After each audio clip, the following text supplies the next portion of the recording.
according to which I wasn't loyal to all the other students who did their part. Man, I sure hope she sued that ass. Hello there, great person, and welcome back to my channel, or welcome to my channel. I don't know if you're new here. So people in the 3-body problem reaction videos have asked me to react to a video that Sabine Hossenfelder has done, I think 2 or 3 weeks ago. I did not watch it yet. Actually, I did want to watch it on my own, but I kind of forgot about it. So I watch a lot of her content normally because it's very entertaining. She's doing a very good job in like portraying stuff and educating on a very good level about what's going on in physics. So I really like her content. And normally I watch most of her videos, but this one I actually did not watch. So I was pretty surprised that people wanted me to react to it. I don't know what exactly it is about.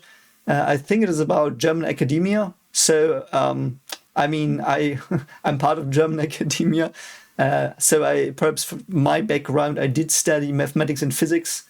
I did a bachelor and then a master's in both of them. And I then went into the education sector. So I do research on physics education currently. And I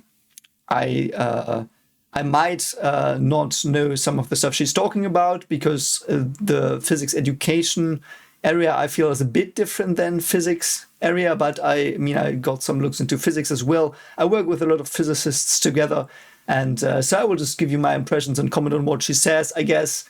Don't know if it will be of interest to you, but if it is, don't forget to like and subscribe. Also comment on if you're like a German academic. I would be very interested in what your impressions of the field are.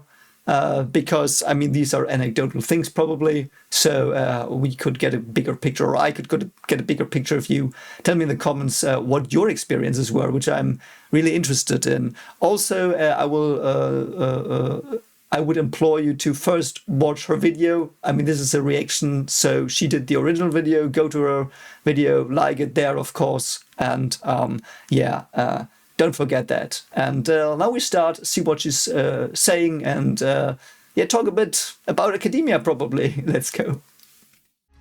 Doch ich frag mich, wer wir sind.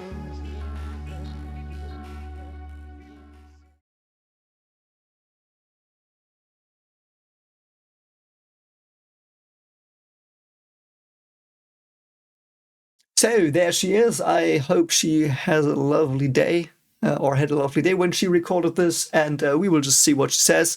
So I will watch the whole thing. I will pause a lot probably to comment, and you can then think about what I say and what she says as well if you haven't seen her video, which I hope you have, because watch it first. So yeah. When I signed up for studying at the university, I thought being a physicist was my dream job. But here I am on YouTube. I feel her a bit. I feel her a bit. I do think most people that do study physics that I know as well, that's their dream job like. Though also the problem we had in the university was a bit because we did physics education. So everyone who studied physics that was in my courses wanted to be a physics teacher. And they did not all want to become physics teacher because it was their dream, but because it did not have an NC. So you could get into the courses without a good school marks, you know, and everyone was like, yeah, physicists are looked for in teaching, so we will surely get a job and then we can slack off. There were some people there. Not a lot, but they were there as well, but yeah. How did that happen? So I think I owe you an explanation. When yes, I started that would be studying very at the interesting. university, my expectations were based on biographies of scientists. They wrote a lot of letters to each other. They went to conferences. They were thinkers and tinkerers and had sometimes heated but usually respectful arguments. Yes, I would agree there. Like, that was my view on what physics was as well. It's almost like a myth we have, like the letters that, for example, Bohr and Heisenberg and all the people, all the stuff they exchanged, like that's also what got me into physics a bit. Like and also movies, like when they're in movies and they explain stuff and then they argue and figure out stuff together. And yeah, that was like, But I mean, the way she phrases it, it's not what she experienced. And I would also say that it's not always what you experience. Though I do have to admit, in my field of work, it is a bit like that. Like, we all are in contact on a very friendly basis, I would say. And we do write each other messages and letters and stuff. And we do have very fruitful discussions. But not on conferences, more like in the evening at the conference when, it's a bit more relaxed. This is what I expected. Yes, that was hopelessly naive, I know. But in my defense, I don't come from an academic background. Oh, I interesting. come from a family of teachers and accountants and post office workers. Oh, interesting. I also come from a family of like, my mother was a nurse and my father was also something like an accountant, but in a company. So yeah, interesting. I didn't know. Wow, that's so cool. People. I did an internship in the chemical industry Oh, and interesting. another one in a bank, gleefully stamping transfer slips. I just didn't know anyone with a PhD. That's so cool. That's so cool. What? I didn't know we had that much in common. Like, I also did other areas of work. I did work at a newspaper, for example. It was so much fun. But yeah, I digress. That's not what you want to hear, probably. You couldn't just ask the internet and within a day you'd have 2,000 people giving you advice and some marriage proposals along with that. The first years at university... Yeah, man. Though it is... I've often thought about the internet, though. You know, it's... When I grew up, it wasn't there. Like, I got internet when I was like 14. She's probably a bit older than me. I don't know, what is she?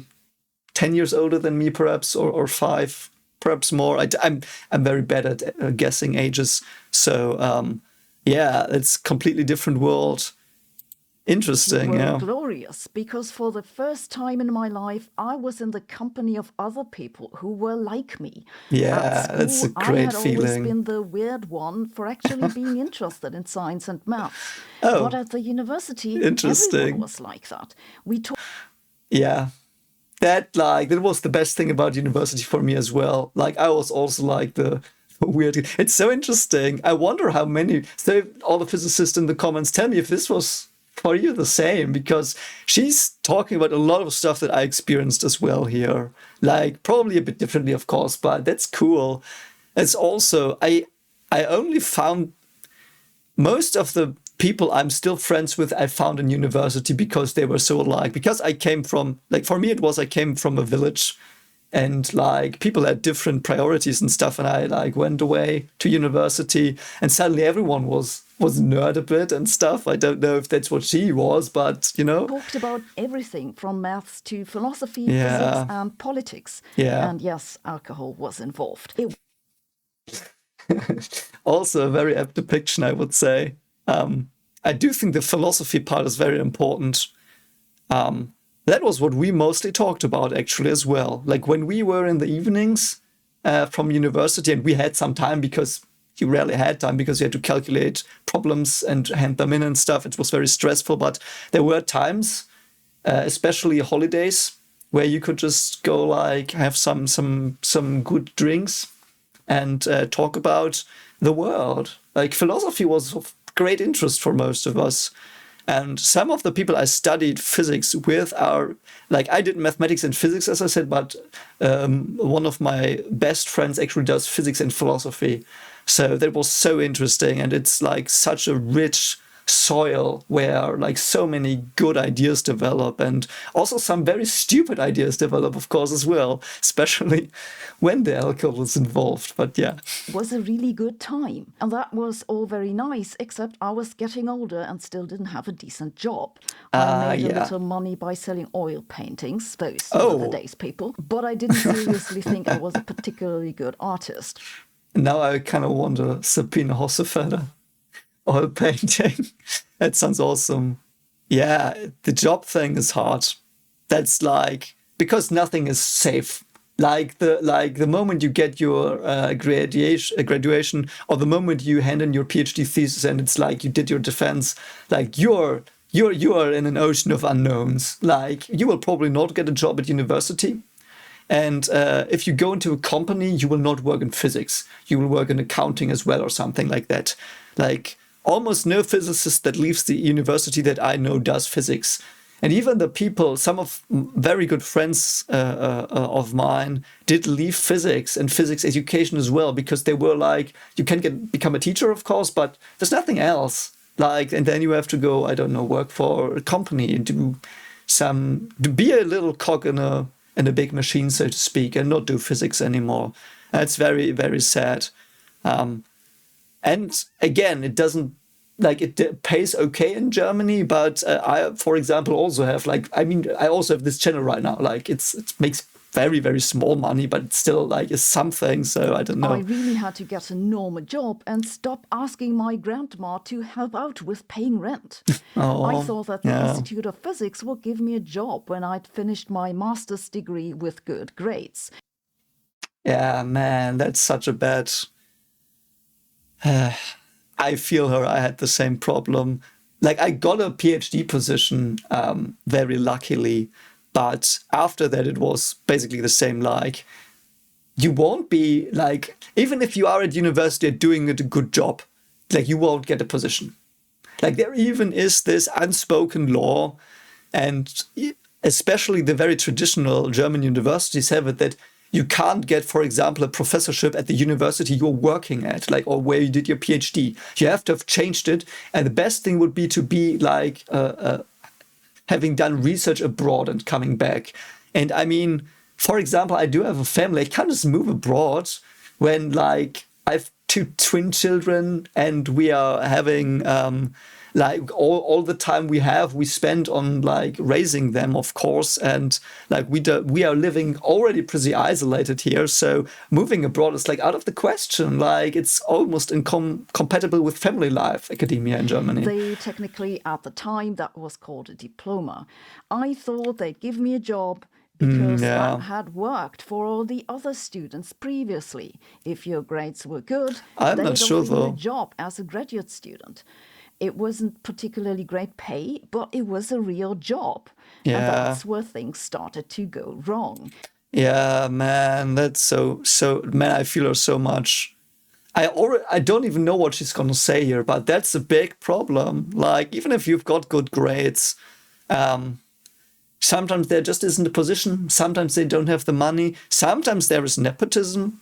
I have not really seen that, but I've heard it, like, from other places where I didn't work. Like, where I worked, it was always like, it was very open, and they tried to give people the spotlight a bit, or the graduation that had new ideas, and that showed that they were really interested in this stuff and they were prepared to put in the work and stuff. So I really hold all my employers and supervisors and stuff in very high regards.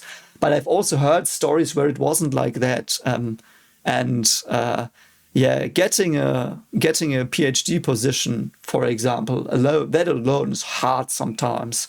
And I got very lucky, but yeah, it's like best way I would say is currently, from what I've heard from colleagues, is so in your bachelor's and master's times, you do practicals, and you do, at my university where I studied, at least, you did do programs where you specialized a bit in area of physics, for example, solid matter physics, and then you went to that department, did half a year of an internship, so to speak, sometimes wrote your thesis there, and then they would take you over a lot of the time. So that would be my recommendation if you are in that position that she's talking about. Like, try to get a thesis done and impress them, and then they will try to make it so that you at least get a PhD job. But after that, everything, like, all bets are off.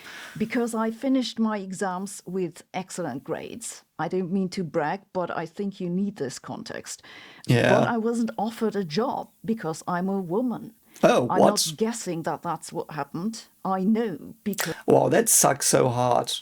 That sucks so hard. I've never heard that happen. Wow, that's such a shit thing to... I think I've seen something along these lines, and I'm not gonna be specific here, but I know that it happened once, actually, but very, like, old traditional colleagues that say it like that were involved, where like it was a generation where that might have been a thing. And like, I do think currently it's not really the case anymore, because most of the PhDs I know are actually women.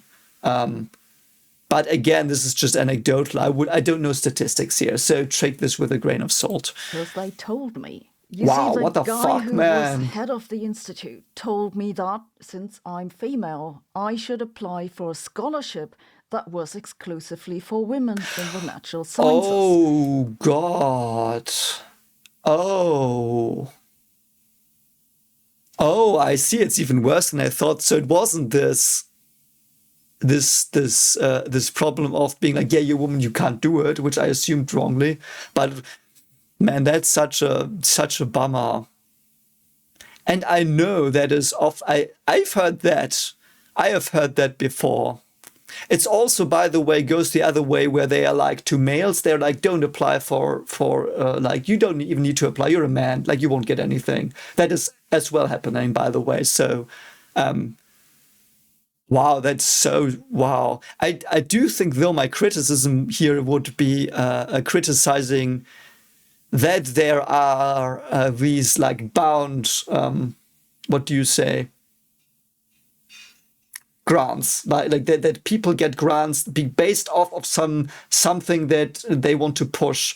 And I do get the sentiment behind it, but this can happen then. Like, I have seen her videos, so I would say she's a really, really capable physicist, like really, really capable. And she couldn't, like that was disregarded in a way because of like, yeah, whatever, you can get a grant by someone else. I don't have to pay you. That sucks so hard. Then the institute wouldn't have to pay for me. Yeah. Makes sense, doesn't it? So, well, yeah, it does make sense, unfortunately. Scholarship and got it, all right. But these scholarships don't come with any benefits like pension savings and health insurance. Really? And I know this sounds very German, but these things matter to us. Oh, interesting. Interesting. Yes, that's also a very good point. I did have a scholarship for a while. It was in my bachelor's times. So I got what they called book money. So I got like €200 a month to pay for my books, which was like obviously a bit more than I needed. So I had some to buy me additional books. And for example, I bought stuff like Stanislav Lem's The Invincible, or I actually bought my copy of Lord of the Rings from that money. But though it's like just getting, like, you are given money. It's like a donation to you. Like, there's no pension benefits and anything. So that's very interesting. Wow. I never thought of that. That's a very good point you make. Also, I was now reminded on various occasions that I wasn't actually employed at the institute. I was just there because I had this scholarship for women. Wow. Yeah, that's also so bad. I know I'm pausing a lot here, but she's speaking very condensedly all the time, like, and that's what I love about her content as well. But there's a lot to say to this, all of what she's saying, because there's a lot of nails she's hitting on the head here. I'm surprised how many nails she's hitting on the head here. It's also stuff that's rarely talked about. I've never heard people talk about that. I've thought about stuff like this, so it's my first time talking about it as well. So, I have a colleague who is very capable, who also has something like this, and he also has these problems a bit. And that was totally true. This, by the way, is why I'm against programs or positions that are exclusively for women. Yeah. I think that treating women differently just reinforces the prejudice that women are less capable than men. 1,000 times, Sabine. 1,000 times, man. That's so true what she's saying. It's so true. Like, you do reinstate the stereotype, because it basically means women need special help to get into these positions, which is so unfair. Like, I know so many female colleagues that are so brilliant, really brilliant people, and they went into very good positions because they're so capable. And I would hate to think that someone says to them, you are here because of like reasons like she's putting forward here. I would hate that, like, because it would devalue their achievements so much because they're so, like, man, that's so unfair. And as well for the man, like me, I wouldn't get a grant. Like, I wouldn't get a grant for various reasons, mainly because I do, like, the research I do mostly is basic research of, like, I'm doing research on the basics. So I don't have buzzwords to throw around to give me grants. I could use buzzwords sometimes, but I do feel that it's ethnically not very okay to just use buzzwords to get money when you want to do something different. And when you do think that, man, we haven't even cleared the foundations of some stuff, I want to add to that. And they're like, yeah, but don't you do research on digital stuff? Don't you do research on how to include everyone? And I have done research on that, but it's also like, if you write a proposal, you have to put these things in. And like sometimes people are like, yeah, how are we going to spin it? Yeah, just add this. We're just going to do something about it. We just like get the money. So that is like, man, yeah. But I digress. All right, you might say, stop whining. At least I did have an income now. Yes. Yeah, but it's not forever. So good. At this time, I was the only woman at the institute who was not in the administration. The next problem was that the head of the institute made a lot of money selling textbooks. He wrote very little of these textbooks himself. Yeah. Rather, he gave assignments for parts of the books to students and postdocs, which is why, in case you've ever wondered, these textbooks are so discontinuous and partly repetitive. What? Excuse me, what? I've never heard of that. Holy shit, man.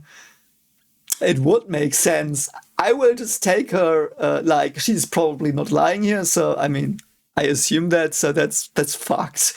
I've never heard of that. Like, every time I had someone of professor status asked me or other people to add something to their a publication body, they wrote the names of the students onto that thing. I do the same, for example. Like, I've had several bachelor's theses that were so good that we published them as results, and I always put the students' names first when they also like wrote the paper, and when they were like collected the data, and for example I or a colleague evaluated, like they would not be first place, but always on the paper.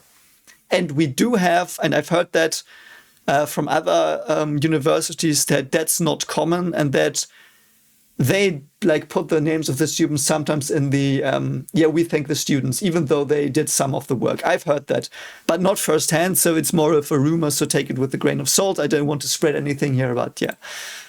He expected me to also work for him, to which I said no. Yeah, of course. I was then ordered into his office, in which he gave me a very angry speech, according to which I wasn't loyal to all the other students who did their part. Man, I sure hope she sued that asshole. I'm sorry. Like, the good thing is I don't know who she's talking about, so I can say this, like, that's despicable as fuck, and selfish. And I've not met a professor that would do that, I think. But again, I'm not in physics. Like, I know not many physics professors, and most of who I know are not working in Germany, and they would never do that. Like, but these things have been told through, like, I've heard of not this magnitude. I've heard rumors sometimes when I talk to people that were somewhere else. I've heard it, but I've never experienced something this crass on my own. So, but I would not be like, yeah, this hasn't happened. Like, I can imagine, I can see this happening. I can see that because I know from other colleagues that there are people that take themselves high and mighty, and they think they like, it comes off a bit when like very famous people that I've not met, But when people talk about them, like people who have met them, they're like, yeah, that person, they're so high off and they think they can do no wrong and they can do everything they want, so to speak. Because mostly they did create literature that is a lot cited. So, I mean, they did add to the science, but like how far can that go? You know what? I told him that I was under no obligation to work for him and Yeah, of didn't course. care what the rest of the students were thinking. That's so He badass. got angry. I laughed at him. He started shouting that I was fired and physically shoved me out of his office. Yeah, I so hope you suit him. And like, if this happens, go to your. Also, you can, for example, go to the Asta. No, it's called Asta in Münster, where I once was.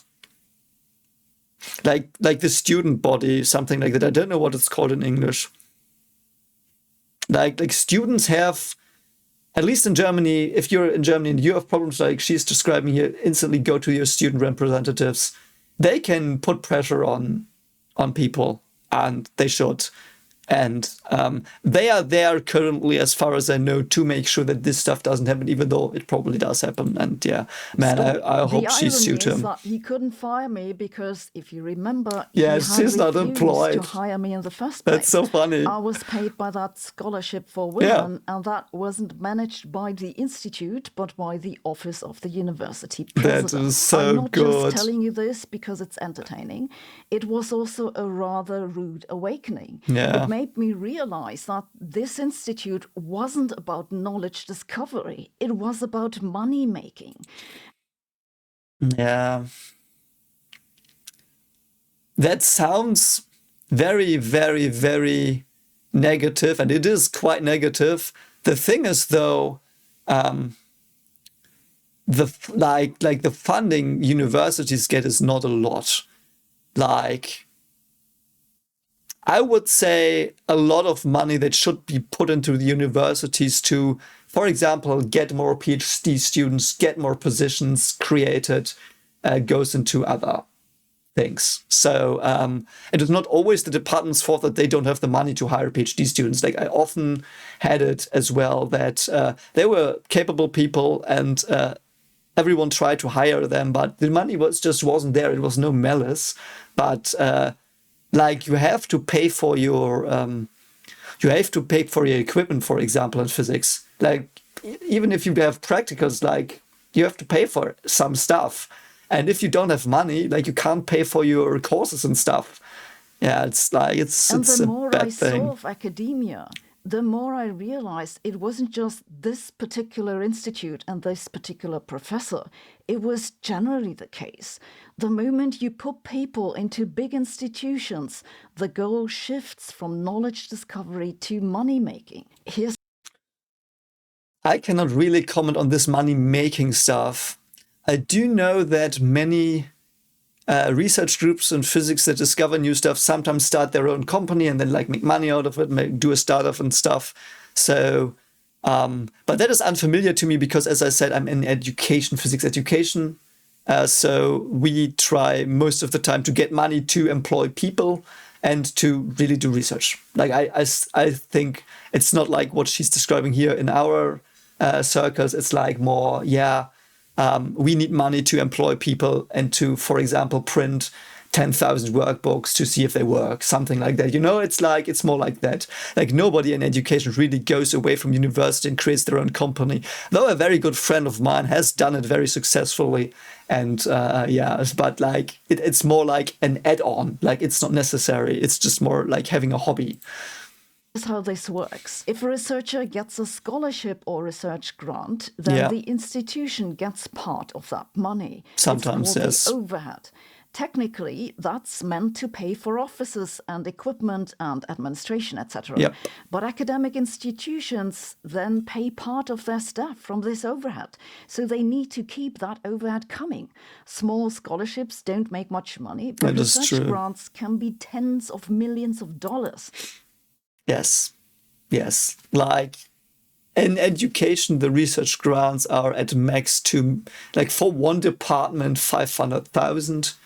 But in for example, photonics, you have 10 or 20 million million euros research grants. And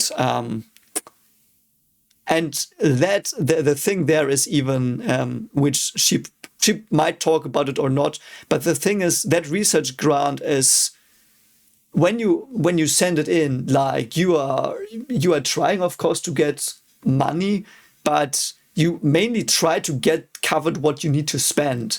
And there are cases when equipment costs 1 million and you write in, I need 20,000 for it. And then the PhD students have to program their own stuff, build their own stuff to like compensate for the difference of 980,000 euros. You know, that's very, very harsh. And many PhD positions do run on grants. They do. Like normally what I know is like 1 or 2 PhD positions per professor. And the rest is like grant positions that like offer these big grants. And the overhead can be anything between 15 and 50%. This is why research institutions exert loads of pressure on researchers to bring in grant money. Yeah. And partly they do this by keeping the researchers on temporary contracts so that they need grants to get. I see what she's saying. For us, it was the reverse. Like the university will not, like it wasn't the institutes. It was like the university top.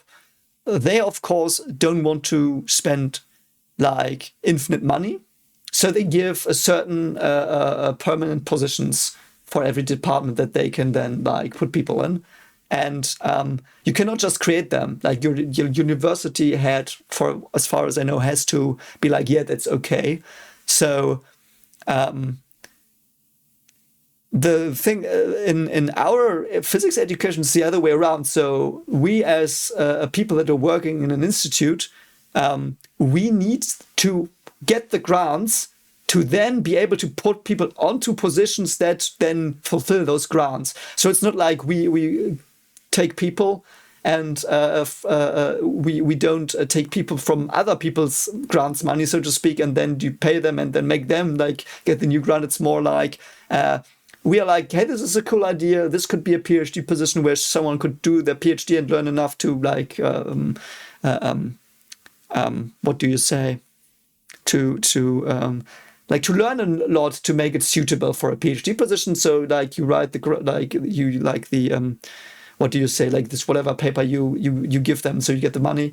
So you write this and then they are like, yeah, okay, that sounds fine. And then you look for someone who can do what you claimed you can do. Like the department heads, of course, could do it themselves. Like they never write anything in, mostly never write anything in that they can't do themselves. Yeah, no, I've not really seen that. So like they never write anything in that they can't do themselves. But so if they can't get people for their positions, they have to do that themselves. Like we had that once. I had to do work that a PhD student was supposed to do who wasn't working there anymore then someday. And so I had to go off what I was doing and I had to do their work, you know, and that was actually pretty detrimental for my career. And because like I didn't do my own thing, I had to like fix the issue that was at hand.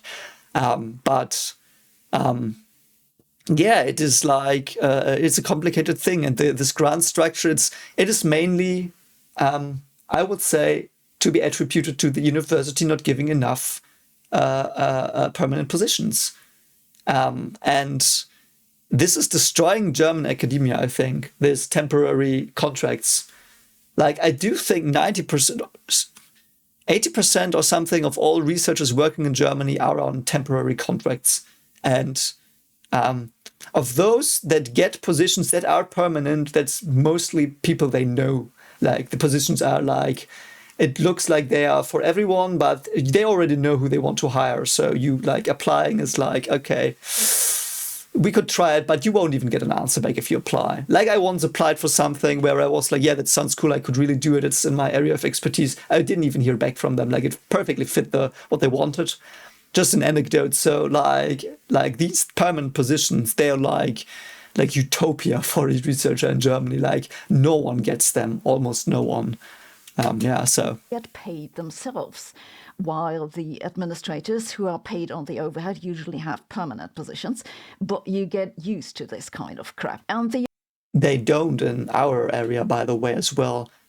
Many postdocs don't have permanent positions, and they are the ones writing the grants. So people that write the grants do that to get themselves, like, it's even worse than what she's saying here in our area. Like, if you're a postdoc and you're like having a 6-year contract, then you have to write your own grants. And I mean, that's also okay. I mean, it's fun to write them, but also a lot of work. And I don't know. It's even worse, I feel. Even the real problem.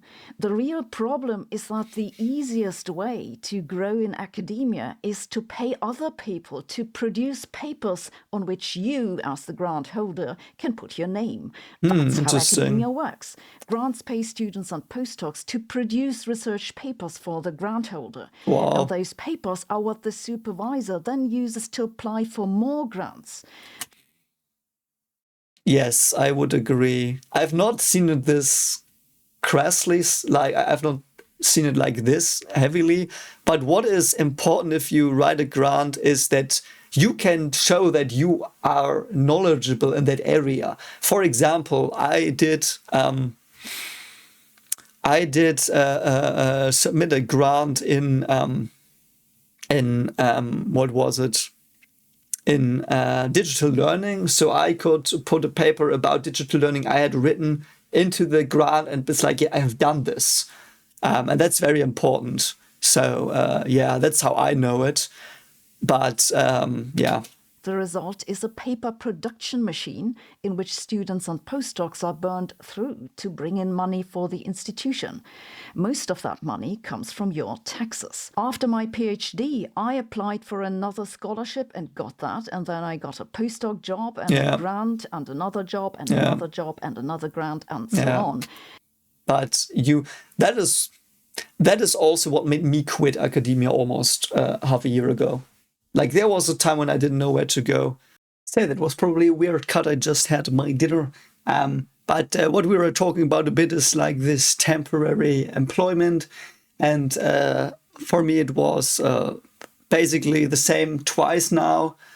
So my first position was my PhD position. But because I did research and stuff that I wanted and did some foundational research, so to speak, it wasn't one of the buzzwords. So getting me a position that was permanent was very, very hard for my supervisors. So in the end, there was not enough money, and I left. Sadly, though, because it was a very, very cool place to work at. And then another professor adopted me, so to speak. And he was able to give me another temporal position, the one I'm on now. And I mean, that's academic life, and it's very bad for family planning, because, like, of course, like, you have to move around as well. Like in Germany, I work now at 2 universities, and they are like 300, 400 kilometers apart. So if you change universities every 3 years, you get around a lot, which is cool. But you also, like, if you have a family, like, you can't travel around with your children. Like, what would that be? Like, would very probably damage their childhood a lot. And so that's a problem, of course. And and both my supervisors always said, like, it's such a shame that we don't have more positions that are like fixed. So that's very sad stuff. And I began to understand what you need to do to get a grant or get hired. You have to work on topics that are mainstream enough, but not too mainstream. Yeah. You want them to be a little bit edgy, but not too edgy. No, it needs to be something that fits into the existing machinery. And since most grants are 3 years or 5 years at most, it also needs to be something that can be wrapped up quickly. Oh, that's also, man, she just said so much with those 2 sentences, so I have to think a bit about some of the stuff probably, but that is one of the things I was addressing earlier, actually, with the, like, buzzword. Like, I call it buzzword research, because you slap on a buzzword, so you get the grant.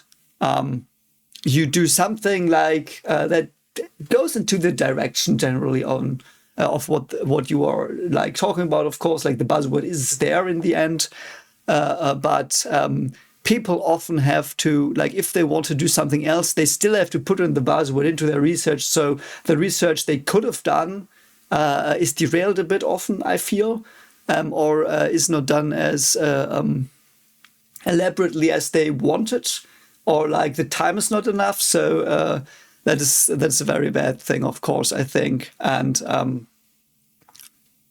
it is never. You can't just come with a new idea and be like, because that was also a myth for me, that there's a scientist has a brilliant idea and everyone's like, wow, it's so cool, it's groundbreaking, let's go, we are at a new age. Like, no. If you come with a new idea, they will hate you first a bit. Like, because even if it's not true, like, if it's not true, they can be like, ah, God, what did he do? Like, wasted our time, wasted our money. And I mean... I can get why people would say that then, but also I am of the opinion that if you fail at research, like if you produce something, like if you just do not find anything new, just confirm. I think that should also be something publicized, because reproducibility is a big issue, I feel. In physics, not as much as in, for example, psychology, but it is still there a bit. And yeah, that's very, very, very true what she just said with the buzzwords, you know, or she put it a bit more diplomatically, actually. But yeah, it's I do find it is one of the biggest problems, because something as well as people who will grant the grants, they don't necessarily need to understand what they're granting stuff on. Like we've had it before where there was a community of researchers, and they were like probably the best in what they did. And they applied for a grant that was in their direction, and they didn't get it. Who got it was actually someone closer to the people like that were proposing the grant, so to speak. Like they were close, so they got the grant. And you could, of course, argue now that the people that like applied, the group I'm referring to, they might not in the end have been better than those people who got it. But the clue is 2 months after the other people got the grant, they went to the other group like, we can't do this, can't you do it for us? And they like paid them to do their grant. And the problem then again was that the group that got the grant officially did the work, so they could get another grant easier. And I mean, it happens, but it sucks a lot. The more I saw of this, the more I realized this wasn't how I wanted to spend my life. The other thing that happened was that the more I saw of the foundations of physics, the more I became convinced that most of the research there wasn't based on sound scientific principles. I know this sounds wild. Interesting. It is surprising to me. I've seen it several times where I talk to, like, there is something in physics education we do, and we teach the upcoming physics teachers. And I do think in chemistry education, biology education is also a topic. It is, I think it was proposed by Abdel El-Kabik, I think the name is. And it is called Nature of Science. So it is teaching about how science is, like what it means to, what science means, basically how it works, and what misconceptions about how science works there are, so that teachers know it and can hopefully teach the students a bit. For example, it is something I brought up in the three-body problem reactions. The word theory that physicists use is not the theory you use in everyday language. In what you, in colloquial language, you would call a theory is in physics a hypothesis. It is something like just a conjecture, not necessarily derived, can be just a hunch, you know, and that's often how in colloquial language theory is also seen. But in nature of science, we would exactly teach this. You would teach like a scientific theory is the most stable thing we have that describes this general big area of physics, for example. Or evolution, like evolutionary theory, the same thing, by the way. Like that's because like nature science applies for all science, obviously. So it's the same thing there. Like it's not an evolutionary hypothesis. It's a theory. Like it's so well proven, you know.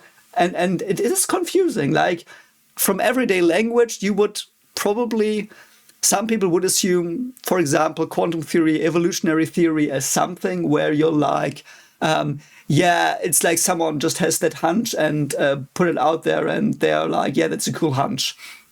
But no, that's not what a theory is in science. Theory is the most grounded core framework, the most roughest one. So, you know, and that is something we teach, as I said, the physics teachers. But when I talk to people from physics about that, most of them held a lot of myths that there are. There are still many people I talked to, not professors, I think, because I haven't talked to professors about this, but even some PhD students did show some of the myths. And that led to a lot of problems sometimes for them, I think. And that is why I understand what she's saying here a bit. I assume she's talking about not having completely understood how science operates. For example, another scientific myth is there's schema F for science research. You do a hypothesis, then you put up make the setup of the experiment, then you get the results, then you do the conclusion. You know, the thing you probably learn at school. And one of the things that nature of science will teach you is that's not how it is done in research itself. That's how it's reported most of the time, but it's not how it's done. Sometimes you just are like, hey, wouldn't it be cool if we just tried this? Like, no hypothesis there. Like, you know, it's just exploration. So, don't know. Like I'm the crank next door on YouTube, and maybe that's what I am. But I like to think that my argument was, and still is, very academic. I never intended it to be offensive. I just explained why thinking up new particles isn't a good strategy for progress in physics, and why... Yes. I would disagree a bit, but only a smidge. Because from what I understand, and she's obviously a lot better in that field because she's from there, and I'm like, just like, what am I? You know, I'm more quantum physics than elementary particle physics, like particle physics. That's not really my thing. So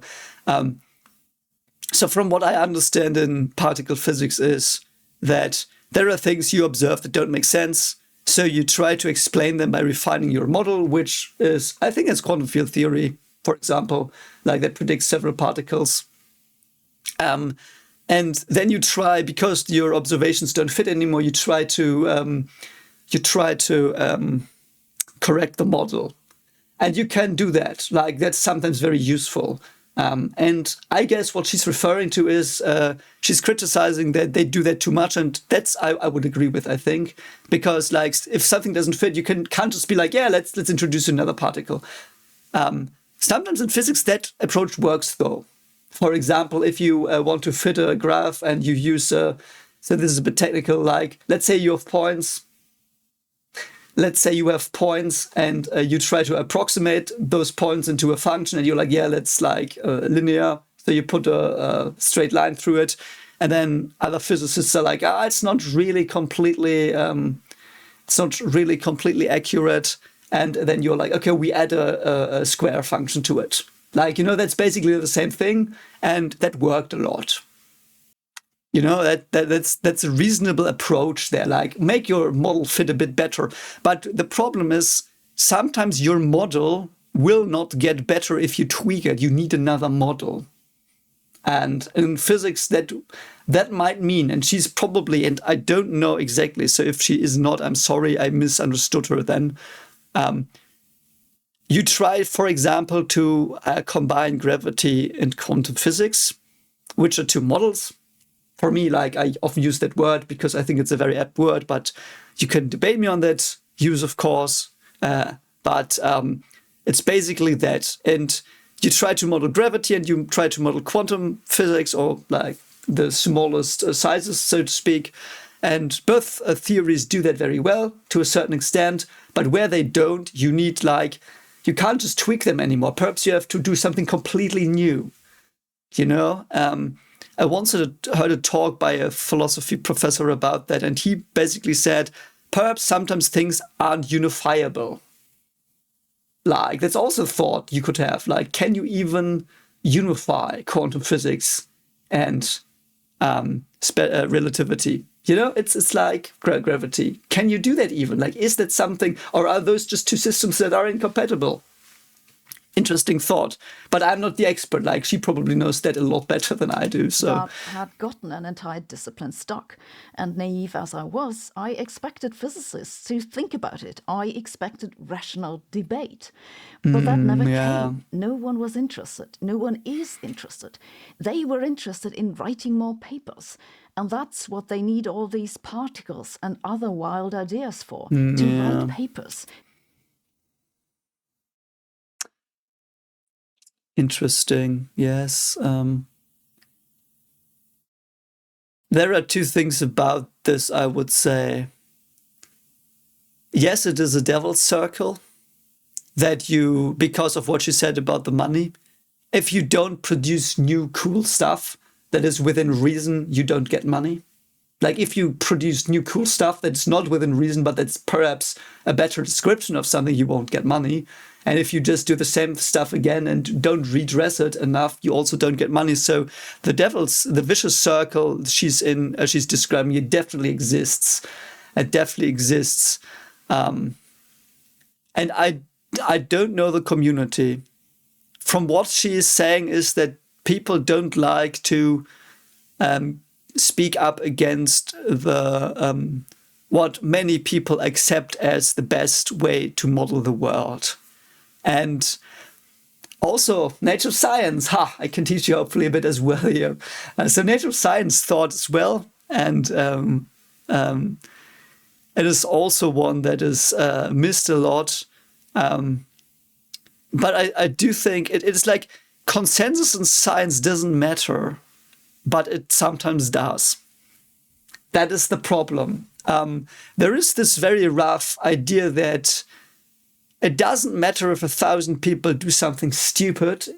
Like, if one person can show that it's wrong, science will automatically shift to that one person because that person got it correct, and obviously that person is unbiased, blah, blah, blah, which is also all not the case at all.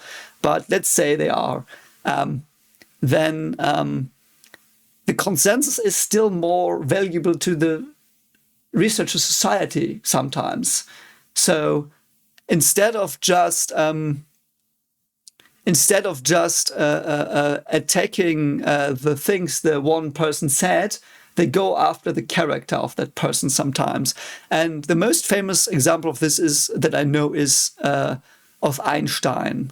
You probably have read the book, The Part and the Whole from Werner Heisenberg. I advise you to do it. It's very interesting. At least the first half, I did get lost a bit in the second one because, I don't know, it wasn't stuff that I was interested in. Like, I think I didn't pay that much attention there. I probably do have to reread it. But anyway, the first part is about Bohr meeting, I think Bohr or Heisenberg, seeing Einstein lecture for the first time. And I don't know who it was, and it might be that Heisenberg misremembers stuff, but the gist of the situation is that, so they went into the lecture hall, and Einstein did his lecture on relativity, and everyone in the room was like, that's so awesome, but man, it's against the consensus, what are we gonna do? And then whoever said it, Bohr or Heisenberg, he went out, and there was a certain person he was of the painter people, I think, and he was handing out leaflets like Einstein has stupid YouTube censor stuff, star people, like Einstein has star people ideas. That's why you should not listen to him. And the person reporting, I think it was Heisenberg, said that was the point where it was like, there might be something to what Einstein says, because they can't go at him with reasonable arguments. They have to use these, arguments that got more prevalent at those times, unfortunately. But that was very striking to me, because consensus is sometimes very important. Because you have to agree on some stuff in science. For example, I can give you an example where consensus is kind of a thing. If you measure particles and you want to know if there really is a particle or not, you have to give a probability on how right you are, very roughly spoken. So I try to explain this roughly. So there are some nuances missing, perhaps. But so, and then you are like, okay, when do we say there's a particle? If the chance is 1 to 1,000 that we are wrong, or if the chance is 1 to 1,000,000 that we are wrong? And the consensus is, I do think it's 5 sigma, it's called 5 or 6, I think it's 5 sigma. It's a certain probability. And the community just agrees, if that is had that value, we say it is this thing. So what I want to say is probably is, if you interpret your data, you have to have consensus on the interpretation. The data, you can also sometimes criticize the gathering of the data and stuff, yes, but if you're like, we take the same data, you can still get to different conclusions. Because the community consensus have to agree on the interpretation. If everyone's like, yeah, your interpretation doesn't work, it is a consensus question. And even if the person was perhaps right, the consensus would like kick them out. So sometimes it is important to have it, because it is actually a bit of a filter. But if you go against what people work on and what in their circles is the consensus, but outside their circles might not be the consensus for other people, for example, even in the field, like that can get ugly. And if there is money behind one group, I can imagine, I don't know, I can imagine it gets really ugly and they won't talk to each other because money is involved. And their jobs, like it's their jobs as well. Like they have to feed families and stuff. Like it's not easy. It's not just like, oh, they just want money. No, they want to live. Like she just laid out how complicated it is and how hard it can be to be a scientist in Germany, for example. Like people would lose income. They might not be able to pay off their house. They might not be able to bring their children, give their children, I don't know, so good free time activities, pay for them or anything. Like, so there's not only monetary fear, I imagine. Like we all always have to keep that in mind, but it's a tough situation. It's very, very tough. Get postdocs to write more papers, and round it goes. Meanwhile, I had moved half around the world because that's standard for postdocs. It's just expected of you. And at some point, you just that's so stupid. The constant moving as normal, because the only people you know also do it. Yeah. It's incredibly hostile to personal life, detrimental to mental health. And women suffer from it more because our reproductive reality is that we need to start families earlier than men. Yes. I mean, but also men, like, for example, me, like, for example, with my daughters, it is the same. Like, because I still want to be there for my children. Like, yes, I could go to work and my wife could take care of them, but that's not what we both want. Like, we want our children to grow up with two parents, basically. Because being a physicist, like, if you're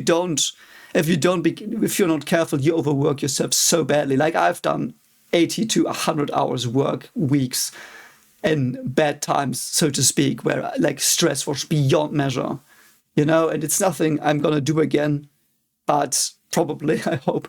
But yeah, it's like exactly this. And yeah, like the clock is ticking for women, I guess. Like that's very bad. And the thing is, if you're like, yeah, I'm gonna get a family, some universities do offer help with like childcare and stuff. And I know some female professors that do a wonderful job balancing in it, but it is a big, big challenge and by no means trivial. And yeah, By my mid-30s, I had somehow miraculously managed to get married and have 2 children. Yeah, like but what? I couldn't find a job anywhere near my husband. Yeah. So for several years, I commuted from Frankfurt to Stockholm. Holy and yes, those shit. cities are actually in different countries. Yes, they are. What the fuck? I mean, I also commute a long way. But it's, yeah, she's so right. Holy shit, man. 5 years of my murder commute, I just couldn't do it anymore. Yeah. My mental health was worse than ever. I was permanently stressed out. I was feeling guilty for not working more and not spending more time with my kids. Yeah. I had several nervous breakdowns. I was constantly ill. I decided... That is something that will... I think that's the best sign. Because I had that as well when I overworked myself for a while. I started to get, like, what is it? Physically sick sometimes. Like, I just got sick. Like, and I never took vacations because there were always dates in my calendar. And every time there was like a week where I was like, I should do some relaxation there. Someone was like, this is really important. Don't you have next week? And there was always a reason. It was never like I was never forced to do anything. But I was always like, yeah, your reason why you can't do it later is very reasonable. Like, I understand that. I don't want to help you. Let's do a date there. And so I had a date. The first one was there then. And then it started like, yeah, I can't really take a week off there. I will just take 3 days off. So 2 days of the week were gone. And the next person came in with, yeah, this and this has to be done. And it is important because otherwise the project will crash. And so I got away with the next date. And then my week was full and I wanted to do vacation. I didn't. And when I did vacation, every time I've done a vacation for a while, when I had like a week off or so, I got really, really sick, like physically sick. And I was like bedridden, so to speak, for 1 or 2 days because my body just, you know? And what she's saying here is so, so true and dangerous. And I've seen that in colleagues. And one of the most important things for me, because I sometimes supervise people as well, or I advise them. And that is one of the things I try to talk to them about most. Do not kill yourself, so to speak. Okay, I had to edit that out probably. Do not end yourself over your job, so to speak, figuratively speaking. Like, it's not like, in the end, even if you did everything you could, and then there is a new buzzword, and it might be for nothing. For example, that can be like you can work 5 years on something, you can be one of the best, and I've seen that happen to colleagues, and then the buzzword changed. What are you going to do now? You don't have credentials, you can't write grants anymore. That's anyway, yeah. I'd go back to Germany and not move out of the country again until the kids were out of school. Instead, I applied for research grants on projects that lasted 1, 2, or 3 years and that could be located in Germany. Yeah. A lot of water has flown under the bridge since, so let me be honest. At this point, I'd figured out what you need to put into a grant proposal to get the money. Yes, there are even companies that aid you because they just know all the tricks. And that's what I did. Yeah. I applied for grants on research projects because it was a way to make money, not because I thought it would leave an impact in the history of science. It's not that what I did was somehow wrong. It was, and still is, totally state of the art. I did what I said I'd do in the proposal. I did the calculation. I wrote the papers. I wrote my reports, and the reports were approved. Yeah. I do think, though, there is some leeway that institutes have. Because professors can, and I've seen it done, that's why I really hold those people in high regards. They can still be like, I've got this fixed position, you are having a great idea, do it. Like, I had that luxury, as I said. Like, my professor said, hey, well, your idea is great. It sounds cool, so to speak, like I'm paraphrasing, do it. So I did it. And it was, like, in the end, I think quite successful. Like in measures, but like I think it was a good idea. And that was such a luxury I had But I think those things should be more common, that there should be people working on these projects she's describing though as well, because there are some very good ideas. But there should also, my opinion, be people like there should be more permanent positions where you put people on it. You think these people are creative. They're not just doing buzzwords, like they create their own buzzwords, so to speak, in doing cool stuff. And most physicists actually, I do believe, are very creative, so that could perhaps work. But yeah, what do I know? Like, I'm not that deep in the physics field though, so I don't know. Normal academic procedure. But I knew it was bullshit, just as most of the work in that area is currently bullshit, and just as most of academic research that your taxes pay for is almost certainly bullshit. Yes, perhaps. Like, I don't know the contents, really, like, if she estimates it to be bullshit, might be. So I can't judge that. But one thing I would argue against that, though it's not a strong argument, and I know that it's just to think about, you have to risk being wrong and doing bullshit to hopefully someday get results you want. But something as well that I've heard her criticize, I think, and if she hasn't, correct me in the comments, of course, but is that it is all just in one direction in her field. So there should be more ideas, and I don't know. The real problem I had, I think, is that I was bad at lying to myself. Of course, I tried to tell myself, and anyone who was willing to listen, that at least unofficially on the side, I do the research that I thought was worth my time, but that I couldn't get money for because it was too far off the mainstream. But that research never got done because I had to do the other stuff that I actually got paid for. Yeah. Yeah, I had that happen as well. I had that happen. And that sucked. And that also stressed me out a lot because I did my job and I also had to do what I wanted. Because after my PhD time, I did not have the luxury anymore to do what I want. But I still had thousands of ideas. And so the problem was, then I was assigned to a project. And I did the project, but I couldn't do my own research. And that destroys a part of you, I think. If you now have all these ideas and you know things that could work very well and you've new approaches and stuff and something never been done before, and most of it probably being stupid stuff. I mean, let's not kid ourselves. How many good ideas does a person have and how many shit ones does a person have? But, it's like, that sucks so much not be able to do what you love. And that is so frustrating because you're this far away from what you want. You're this far away and you are not there.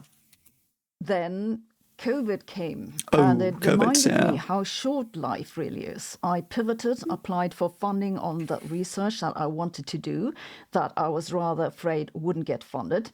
It didn't get funded. Yeah. And so here we are on YouTube where I talk about why I love science. It's so sad. I'm laughing, but not because I find it funny. It's just, I laugh for gallows humor, I think it's called a bit. I always dream of using the internet and people to be like, yeah, these are the ideas we want to pursue. Let's do a fundraiser or something for that. But it would never go through, I think. For example, what she's doing, she has, 1.24 million subs. For every one of those subs gave her like $3, she could probably do what she wants. For her life. So, but then again, then you would probably have the problem of, what are the people going to do? Like, do you trust them to just do what they want? Or should they be like, this is the project. Like, there should be more open, more public or research grantings. When people have a cool idea and people are like, that's what we should use research on. Because that might go horribly wrong because layman people might not have the right hunch about some stuff, or they might get scammed by people. I get that. That is a problem. But you could also always say, the problem also is like if you then apply, like in her example, let's say she does some new particle physics modeling. Let's say she does something completely new. She will write it down. It will be funded by, let's say, us. So we would fund it, and she's doing it. She gets it done. She gets it into the into a review process, and then the people that will review it are like, yeah, I don't know this. What is this supposed to be? They won't even read it. I've had that. Like I did something very out of the box once. I wrote I think a good paper on it, but debatable, of course. But the problem was I got it rejected, and the comments of the referees showed me that they had not read the paper, like because it was just new, and that would happen to this as well. So and you would have to be obviously careful of getting your own bubble going if you do it like this, because let's say you create a platform for scientific ideas that get granted by people who want to donate to that. That will create a bubble. How will you stop that? How would you stop it from creating a bubble? I don't know the solution, and I don't have the time to think about it, unfortunately. But that's yeah. But it makes me really sad because her video is titled "My Dream Died," and I'm so sad for that, because I do think from what I saw of her, she's brilliant. Like, she could probably do a lot of good if her creativity was used more freely, so to speak. And I do think systems that run for too long and if you see my other videos, you know that's one of my thoughts, is that if a system runs for too long, it will just it will get old and rusty, and it will get stuck. Every system, I think. And that's the tamest thing that can happen, of course, but and I think we might be at a point, from what she's reporting here, we might be at a point where it's similar. But again, I'm not in the field. It's what she says, if that's true, which I have no reason to doubt. But again, I'm not in the field. But it sounds a bit like it might be the case. So I do think that academia has the question to answer currently: how do we make sure that creative new thoughts get done and tried and tested? For example, let's take the climate stuff. Like, we need new ideas. Like, depending on whatever you think about it, we need new ideas. Earth is warming up. What are we gonna do? Like, new minds that get, like, you can't just be like I think, as far as I know, you can't just be like, yeah, everyone's driving an electric car. Won't work. We need new stuff. It's like, there might be a solution. What do I know? But, we need more new stuff. And we need to recognize talent, and we need to recognize who's clever, and we shouldn't discourage them from going for a physics career, for example, through this bullshit that she's so aptly naming and calling out here. Hated at the same time. This sounds like a sad story, and in some sense it is, because it's the story of a young scientist whose dream died. I don't want to know how many dreams died in the past 30 years because of this. And I'm glad that she has the reach she has, because perhaps she can get attention to that. Or perhaps people will be like, yeah, she's right, we'll just do X, and there will just be some smokescreen measures, but who knows? And it's the story of an old scientist who thinks they could have made a difference if it hadn't been necessary to get past 5 reviewers who didn't share my interests. What I said, that's what it comes down to eventually. It's not that they say there's something wrong with your proposal. It just doesn't excite them because it's not the main current interest. Yeah, that as well. I do think that's the big weakness, that that if you submit a paper, the people reading it must like the idea. When I review stuff, I always am like, because you always have to rate how novel it is. If they do something new, I always say it's novel. Like, because I will always review based on the contents. If the methodologies were sound, if the reasoning is sound, if the discussion is sound, like in that it is understandable. And even though I might even disagree with some conclusions, and I'm going like, yeah, I don't agree with this, please rephrase that so it's more clear what your point is. Like, it's like the review process could use a lot more work. But then again, you know what is also really shitty? Do you know who reviews stuff? Other scientists. And do you know what they get paid? Nothing. Like, it's something people are asked to do for free. And they sometimes don't even get, they sometimes even have to pay, still there. Like, if they then submit something to the magazine they reviewed for, they sometimes don't even get a bit of a discount on, like, the fees, because you have to pay, like, 1 to 2,000 euro per paper published to the publisher. And, it's also money printing for them, but yeah. My problem has always been that I just didn't fit in. But there's a happy ending in that I found you, a community that's so of cool. people Yeah. who share my interests. Well, more or less. Or why the heck have you not been watching my video on indefinite causal structures? It's been quite a change to switch so from cool, yeah. academia to being self-employed. I had to learn how to write invoices. I had to register a business. I have a tax consultant, 2 agent, and a 12-person team that's distributed over half the world. Yeah. Very steep learning curve. I can Mistakes imagine. were made. But eventually today I feel good about it because unlike academic research, this is an honest trade. Yes, if you do it honestly, it is an honest trade. It is. I agree. I'm still sad that she's not in research because we could have used her probably. Like that's probably a wrong way to phrase it. Like we needed her perhaps, and we wouldn't even know. It's like you get some of my knowledge, I get some of your attention.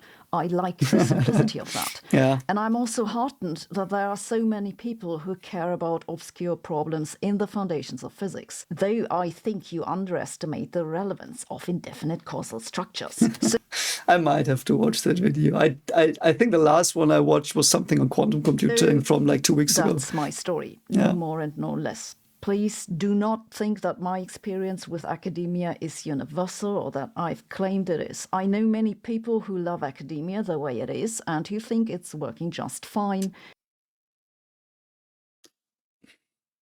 I think that's a hard question, actually. I mean, I talk to people, I get answers, but I won't comment on that, I think, because I don't think I do have a big enough sample to give you my estimate on my field. I don't think so. I'm just not one of them. Have never been, and I don't think I'll ever be. I'm not sure if I'm going to post this video. It's a bit too much, isn't it? I don't know. I like that she posted it. I mean, a lot of this stuff is also, I know, like, most of the stuff she talked about is something, that was the video, I just saw it. So let me switch it off. Also, sorry I forgot to close my WhatsApp on my PC, so you might have heard the bing. But yeah, I mean, thanks for doing the video, Sabine. It was an honor to watch it, and I have to say, I found myself in her reports a lot. Though I would, from what she's telling me about the physics field, which I'm not that versed in, I would say it seems to be a lot harsher and even more competitive than my field. I do feel in physics education, people like to work together. I mean, most of them were teachers or wanted to be teachers and like went into physics education, so they might be a lot more for like working together, But yeah, that was nice. Perhaps I could add something to her video. I mean, to those of you who recommended it, I hope you got some interesting stuff from it. And yeah, I will see you perhaps in the next 3-body problem reaction. So Don't forget to like this as well and subscribe if you like this. I mean, but don't forget to like hers, of course. And I will see you around, perhaps. Bye.